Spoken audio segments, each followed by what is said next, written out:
Yo guys, what's going on? Robert Warshack here, and I'm gonna tell you guys how you can knock out like all of your surges or quests like extremely fast. Like obviously they're already easy, but some of them take like a couple of minutes. This strategy makes it so like one push, basically no matter where, or just unbounding on the boss if you have that particular build will work. So for me, I have a leader I don't plan to play that much, which is my Ev. So what the quests do and what the surges do is they base the difficulty of that run on the leader level. So for example, my leader level here is 16. So I have this Maev, which is one of my lowest level leaders. I don't play her, but all of the rest of my minis around here, I play in like all my other comps, which are pretty high level, like 18, 19, 17, 17, 17, 20, right? So she's definitely by far the lowest. So it's going to scale the difficulty of the quest or the Arclight Surge, which you do on Thursdays and Sundays for the gold, off of her level. So if we have her under leveled and all of our minis over leveled, basically what happens there is the boss and all the units that it summons are going to be quite a few levels below you. And then from there, you can just like unbound right on top of the boss off the start with like a tank or two, and then like a Maev or a DPS. And then you'll just kill the boss. You know, if you have one of your better leaders that you've leveled up quite a bit, let's say like Baron or Blood Mage, who are like level 20, the boss is also going to be level 20.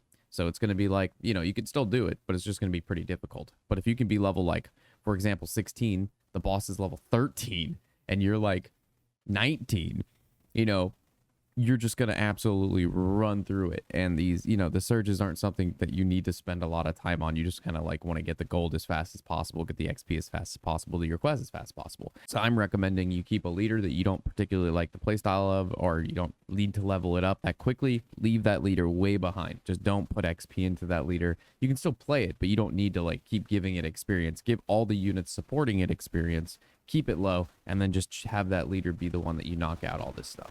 And I'm going to show you what that looks like in the first surge right here, where I got the idea off the first two bosses I did. So sorry they're missing, but I was like in bed last night. I'm like, I don't think I should be killing these bosses in about 8 seconds. I was like, I'm sure other people would benefit from this. So you're going to see the last three, and then also some stuff I didn't know in the next surge. Even though it wouldn't let me play my Ev, we got to do the same level gap difference based on just selecting her, even though it was like horrid and undead, which was crazy. So enjoy, and hopefully this helps you out. All right, so this one may end up taking slightly a bit longer because this person needs to like move up, but it should be like totally fine. I don't even think I could probably put harpies in the very back. I'll put the runner like in the very back.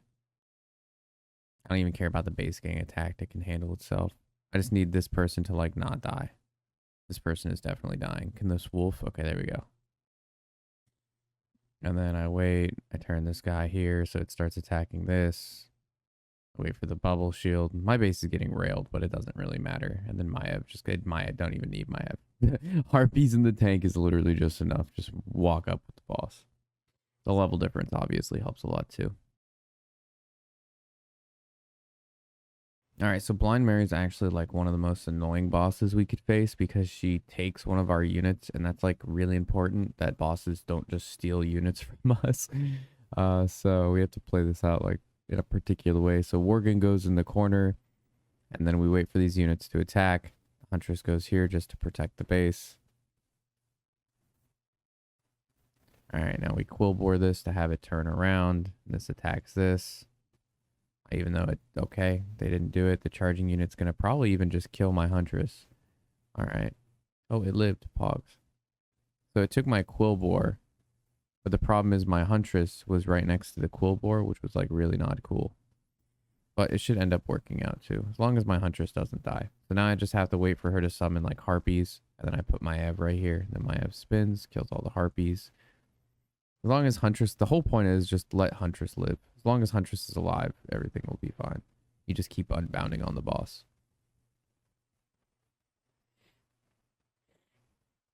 Yeah, as long as Huntress can live and you can deal with the Harpies, this one should be easy. Unfortunately, though, you can't just unbound spam from the start of the boss fight.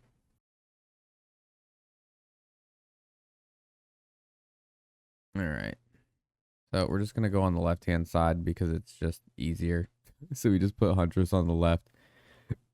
He runs up, and this should be great.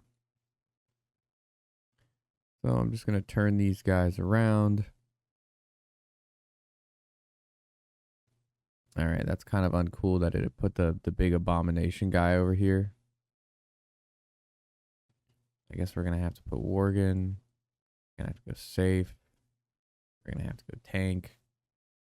Unfortunately, she died. Huntress. She's like our main damage dealer. We have no more tanks on the way either. So we might actually have to two-push this boss.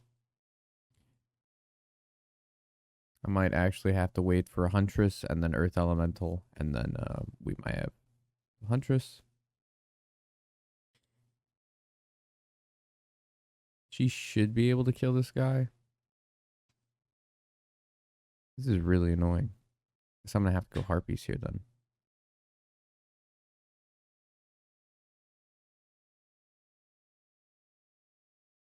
And then I might have Quillbore, Worgen. You should be good. Safe. This one took a little bit more time. Just because that giant guy he summons at the start. And then the other surge was Ashenvale, which is Undead Horde. So it kind of like picks your team. You don't get to pick. So like last time I got to pick Maev here. Actually, after doing these, it let me keep the same Maev level difference, even though it chose my like opening comp for me. So I don't know if that's like purposely done here, but that's like really good because I can still benefit from the entire thing that we were talking about before. So as you can see here, we will knock this out with one push on the left. This is all that is required to win this. We just send our army up on the left-hand side, and that's going to basically be game. And it's again because the level difference is so big because we have that just under-leveled hero. Watch Flamewaker just turn himself around. That's messed up, dude. It's alright though, he still just execute the boss. Yeah, I didn't know that's how that worked because it says undead / horrid, but yet my like guy was level 16 as you can see here for my Ev, but my undead and horrid, I mean horrid is 21, 21, 21, and then undead is 19 or 18 or 22. So it's definitely not his 16 to 13. That's with my Ev and what I have clicked. So even with this being undead horrid, as long as your lower champion that you use to farm your surges for is clicked, it doesn't really matter. The strategy, I guess, still works. I didn't actually know that before I tried doing this. So I was like, wait, the level difference is exactly the same when we were doing Unbound Maev for the first surge. So that actually works out quite nice. With that, hopefully you enjoyed. You can do something like this to speed up your gold making. If you have any questions or if it helps you out or anything like that, feel free to put that in the comment section below. I love reading stuff like that. So as always, I'm Robert Warshack and happy whatever the hell day it is.